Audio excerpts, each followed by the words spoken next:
Budget છે એ બજેટને તમે કેવી રીતના જોઈ રહ્યા છો?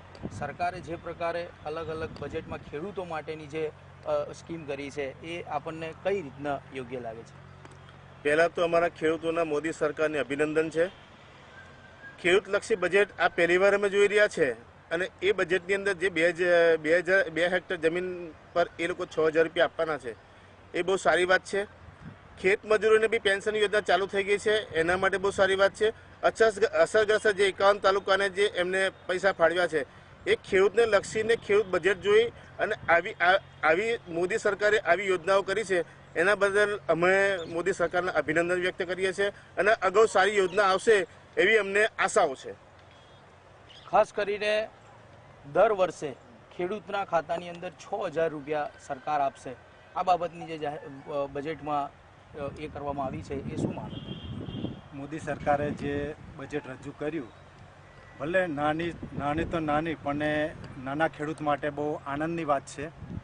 અત્યાર સુધી ઘણી સરકારોએ ખેડૂતો માટે આટલી ચિંતા નથી કરી. નાની સહાય પણ ખેડૂતો માટે બહુ સારી વાત છે. ખેત મજૂરો માટે બહુ આનંદની વાત છે અને નાના ખેડૂતો માટે પણ આનંદની વાત છે અને આ બજેટથી બધા જ ખેડૂતો ખુશ છે.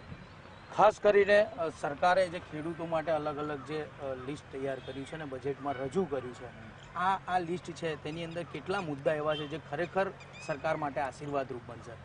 એક તો આ જેમને બજેટમાં રાહત આપી છે ખેડૂતોને 6,000 રૂપિયાની, એ એમને આશીર્વાદરૂપ બનશે. અને બીજું કે આ જે લોકો પાણી છોડે છે કેનાલોમાં, ટાઈમે પાણી આવતું નથી, એ ખેડૂતો માટે બહુ મુશ્કેલીનો પ્રશ્ન છે. તો ટાઈમ ટુ ટાઈમ ખેડૂતોને પાણી મળે એ યોજના કરે તો સારું રહે ખેડૂતો માટે. અત્યારે તો એમને પેલી રાહત જાહેર કરી છે, હવે એ રાહત અમારા ખાતામાં જમા થાય ને તો કહેવાય કે આ રાહત, એટલે તો બધું કહેવાનું જ છે શું. એટલે આવે તારે લાગે કે ના ભાઈ આ સરકારે કંઈ આપણા માટે કર્યું છે ખેડૂતો માટે. સરકારે જે રીતના લોનની વાત કરી છે, દર વર્ષે ખેડૂતોને જે લોન મળવાની છે તે બાબતે શું કહેવું છે? લોનમાં તો એવું છે ને કે સરકારે જે લોન કરી છે પણ એમાં 3% જે માફ આપવાના તેમાં પાછા જે લોકોએ વ્યાજ ભર્યું ના હોય એને થોડી તકલીફ ઊભી થાય છે. બીજું કે આ જે મહિને 500 રૂપિયા આપ્યા હતા એ હાનિપાત્ર છે ખેડૂતને 500 રૂપિયા. બાકી 2014માં એ મોદી સરકારે દરેકના ખાતામાં 15 લાખ રૂપિયા જમા કરવાની જાહેરાત કરી હતી. એના બદલે આ 6,000ની જાહેરાત કરી હતી, પણ 6,000 ક્યારે આવશે એનું કંઈ નક્કી નથી. માટે આ એક ચૂંટણીલક્ષી બજેટ હોય એવું લાગે છે. આગામી સમયની અંદર લોકસભાની ચૂંટણી છે.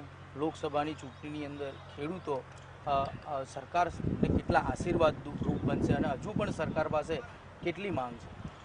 આ બજેટ જોતા તો એવું લાગે છે કે 2019ની ચૂંટણીમાં ખેડૂતો એમની વિરુદ્ધમાં જ રહેશે. કેમ કે આ બજેટ લોલીપોપ રૂપ છે.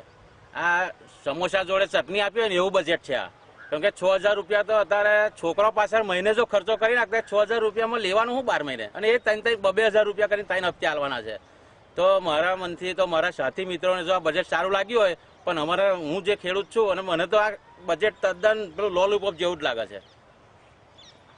એટલે કહી શકાય કે ક્યાંક ને ક્યાંક દરેક એક ખેડૂતની દરેક અલગ વિચારસરણી હોય છે અને તેને લઈને અલગ અલગ ખેડૂતોએ પોતાની અલગ અલગ પ્રતિક્રિયાઓ આપી છે.